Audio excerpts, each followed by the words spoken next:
Hey gang, what is up? It is another Wednesday, and as you can see, I am not in Indiana. I am here in Florida on my wife's fall break, but good news, I'll be back for small groups on Sunday. Don't you worry. With that being said, we are entering a new series this week. It's called It's Personal. And so, without any further ado, if you would, take a look at this video that Orange has created for us. Super pumped for this series, and I'll see you guys at the end.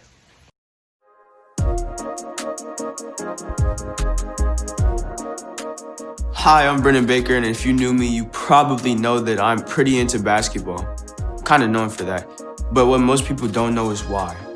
I love basketball because it teaches me how to be a better teammate. When somebody talks about basketball like it's stupid or like it doesn't matter, it bugs me because basketball is way more than putting a ball into a hoop. Most people think I'm crazy, but the truth is, basketball is way more than a sport to me. That's why I'm constantly talking about it, because you can't really know me unless you know what matters to me. It's not just a sport, it's personal.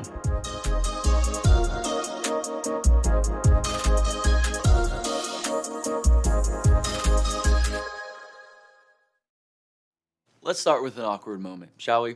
When I was a freshman in high school, I was a trombone player in the marching band. For the entire fall, I hung out with the other guys in my section at practice. Most of them were older, but for me, that was kind of cool. Okay, it was really cool. And our trip that we took during fall break was something I had been dreaming about basically since middle school. Every year, our band traveled to a nearby state for a competition, and we got to hang out with other people who actually like talking about stuff like playing the trombone. On the first night of the competition, we were at the stadium, and I was hanging out with some guys near the snacks, and this girl from another school in our district was talking to us. Okay, to be fair, she was talking to my buddy Jason. He was like the lead guy, way older and way cooler than me. And being the type of stand-up guy that he was, Jason turned to introduce her to everyone in the group. He said, "Hey, this is Darius, this is Kyle, this is Holden," and this guy, he got to me. He paused with an awkward look on his face and said, "I'm sorry, man, what's your name again?" Ouch, I know. It was definitely the perfect time to play the sad trombone noise. Of course, it was my turn to respond, so I tried to be cool. But in that 5 seconds, it became clear to me that we weren't as good of friends as I thought we were. I mean, I didn't talk much in the group, but I hung out with those guys all the time. I was literally in his section. We had sat on the bus to the competition for hours, and he didn't even know my name. Have you ever been there? Like, where you thought you were tight with somebody and you figured out your friendship or your relationship wasn't as deep as you thought it was? It's not a great feeling because deep down, I think we all live with this expectation. Relationships shouldn't be fake. They shouldn't be shallow, and they shouldn't make you feel like you could spend a huge amount of time with someone and then easily be forgotten. Regardless of whether or not you're a really social person, I think we'd all agree that when it comes to our relationships with our friends or the people we spend a lot of time with, we want real ones, not fake ones, right? I don't want fake friends, friends who feel like they have to pretend around me, who don't care as much as they act like they do, or who don't even really know me. Whether it's the people you hang out with from the band, your teammates, the people you have a group chat with, we all want more than that. In a word, we want our relationships to be personal. There's a cheat code, by the way, or shortcut to figuring out if a relationship is personal.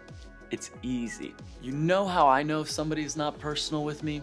They call me some generic nickname like buddy or chief, or they say, "Yo, guy." You've probably experienced this kind of fakeness. Somebody acts like they care about you, acts like they're your friend, and they keep referring to you as guy or fam or something other than your actual name, the one you've literally lived with for years, because you guessed it, it's just like my friends from band practice.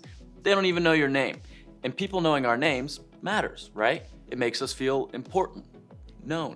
It makes us feel like there's a connection between us and the person who knows our name. Nobody wants a fake friend or a fake relationship, but you know what the opposite of fake is? Real, right? I totally agree when it comes to sunglasses, art, and anything else I buy from Wish.com, the opposite of fake is real. But when it comes to relationships, I think there's a better word. Actually, I know there's a better word. When it comes to people, the opposite of real is personal. Think about it. Somebody can be real without knowing you personally. They can be cool without being close to you. They can even know something about you, like what math class you're in, or they may even notice something like what brands you wear, but that doesn't make it personal. Being personal puts somebody in a whole different category, and that's what this series is about. If I asked you to name everyone you can think of who knows your name, how many do you think would be on that list? And I also wonder, if you did make that list, would you put God on it? Here's the thing. Some of you may have grown up hearing that God knows your name. And there are a bunch of examples in the Bible about how God knows us that closely, like when Jesus says this, "Indeed, the very hairs of our head are numbered." That's getting pretty personal. While we all might think it's a little strange to know how many hairs are on our heads, some of us struggle with the idea of God really knowing us. Maybe you feel like, does God really know me? Or is he more like that football coach that just says, "Hey, buddy," for 4 straight years? But there can be a lot of reasons why you feel that way about God. You might feel like he doesn't seem personal because I can't see God and I can't hear him talk back when I do try to pray. Or maybe you don't really know much about God or even care much about God. So it feels strange to think that he'd know your name and care about you. Maybe you've met Christians who don't seem to care about getting to know you, so then why would God? Maybe you think he doesn't seem personal because if he's real, if he's just so big, if he created everything, then what makes us so important that he would know us personally and individually? I mean, let's pretend that we all believe in a God who created everything. Are we to believe that a God that created this knows my name? While I think these are actually some real and understandable reasons, I believe that he does. I believe that he cares for me and for you. I believe that he knows not just my name, but he knows yours as well, and that he has our back. And here's why I think that.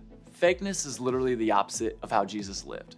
He got personal with basically every person he met.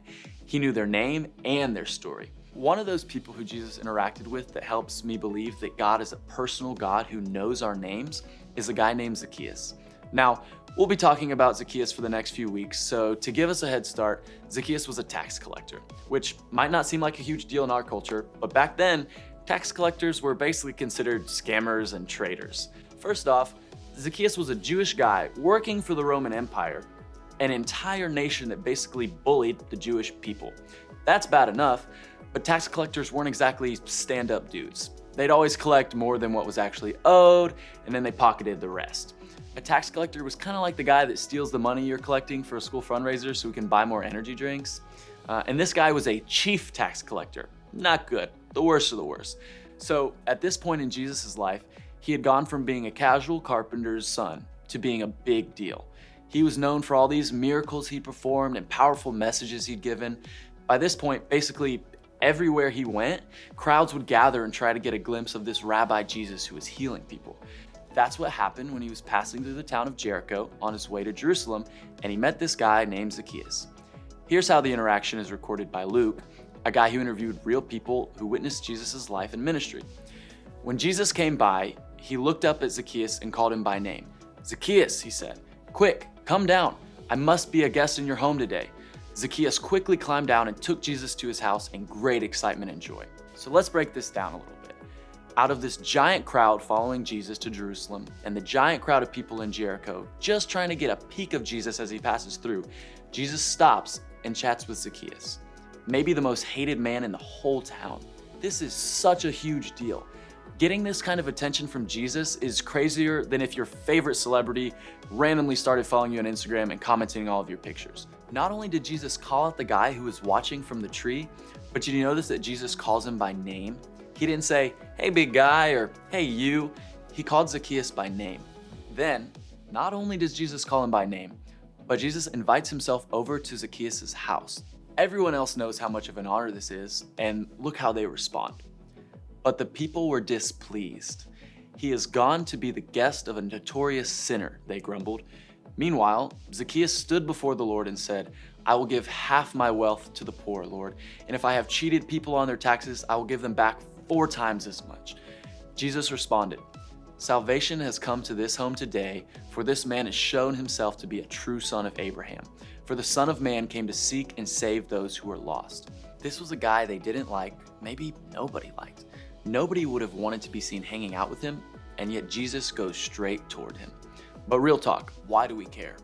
Because this isn't just a story about Zacchaeus. It's about Jesus and how he treats people. He paid attention to the guy on the sidelines, the guy who annoyed everyone else, the guy nobody was noticing, the guy I bet nobody cared to try to learn his name, the guy that Jesus made sure to know and use his name. And by the way, he does the same for you. Jesus knows your name too. This is how God sees us. Yes, he is the God that created the whole universe and everything in it. He is the God who has always been around and our brain can't even comprehend. He also knows you personally. Okay, all of this might feel a little ridiculous to you. Maybe the whole idea of faith feels a little cray, a little far-fetched. That's okay. Like Zacchaeus, the best thing for some of us to do this week is to find a way to see for ourselves what Jesus is like. Zacchaeus probably had no intention of totally changing his life when he first got up that tree, but he was just taking the first step towards seeing Jesus for himself. No matter what you think about God or faith or Christians, I want you to know this. It's personal because Jesus knows your name. For some people, that doesn't always sit well. You might have questions about faith. You might have doubts about that, and that's okay. But what would it look like for you to hop up in that tree to get a better look? To rethink or reimagine what God is like? To start asking some of those questions. Maybe those questions might sound like, what is God like really? What does God say about me? What does God say about the people around me? Basically, Jesus changed the way everybody thought about God. There's just something that happens when we recognize that this God of the universe is a personal God. It changed Zacchaeus' life. It's already changed the life of so many others, and it doesn't stop there. We've talked about how powerful it is to be known personally by God, that he knows your name, he knows you, and he cares about you. But if that's true for you, then it's also true for the person next to you, and your siblings, and your parents, and that kid at school you avoid, or that teacher you can't stand. Here's what I'm getting at. A relationship with Jesus is always personal. It's personal for you and for me. So let me ask this. How can we make it personal for others? Your piano teacher, your lacrosse coach, the person you know in science class, the girl who somehow always ends up in your group projects, the guy who gets on your nerves, your best friend's little brother, the guy who maybe forgot your name that one time. They all matter just like you. And here's why that's a big deal. The people around you may not know God cares about them personally until you care about them personally. The best way to do this may start with some of the easiest steps you've ever heard. First, learn their names. Simple, right? Second, learn the right way to pronounce their name. Here's something you should know. If your name is something like John, you may not have experienced something like what I'm about to tell you, and this is a bigger deal than you may think. You know how annoying it is when someone writes your name wrong on your Starbucks cup? Or that substitute teacher who reads your name off a roster in a super weird way? Now, imagine that happening every day or every week times 10. Awful, right? Third, use their name when you see them. I get it, this seems so basic, but that's why it's a big deal. Knowing someone's name is the absolute simplest thing we can do to communicate that someone matters. And if someone feels like they don't matter, it can also have a huge impact. So an easy way to do this is with people younger than you. Think about a couple years ago. What if you had some upperclassmen who genuinely took interest in you in your life? How would that have made you feel? Upperclassmen, do that for some freshmen or sophomores. Freshmen and sophomores, find some middle schoolers you can invest in or at least begin to call by name. We have a personal God.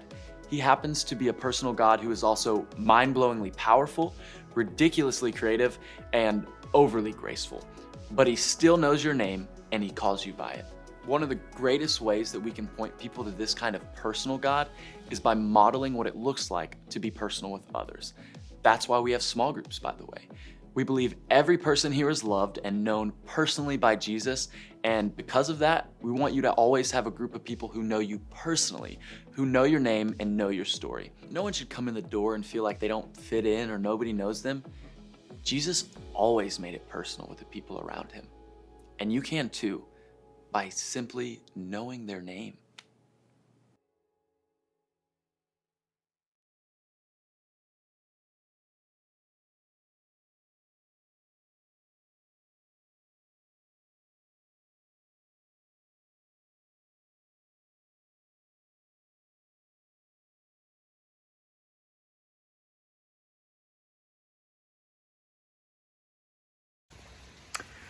Hey gang, as you can see, I'm back. and it is still raining, which is super unfortunate because I was really hoping to do some things outside, and it's been raining for the last 3 days. But you know what? I'm here in warm, sunny Florida. Sunny? It's not sunny. Warm, cloudy Florida, and you guys are at home, stuck in the cold. So I got nothing to complain about. Palm trees, coconuts, decks, water. Life is pretty good right now. All that being said, hope you enjoyed that video. I'm really excited to explore the ways that Jesus makes it personal in our faith during this series. Just a reminder that we will have small groups on a Sunday night. Middle school boys, we're going to be at the church. That's the only change. Middle school girls, you're still at the Gurnans. High school boys, not high school boys. Seniors, you guys are at the Hunt's house. Juniors, sophomores, freshmen. Gosh, words are so hard for me today. Underclassmen, you guys are at the Kyle's house. So, I will see you guys on Sunday night. Behave till I get back, and I'm going to try not to enjoy this rainy weather too much. Yeah. See you then.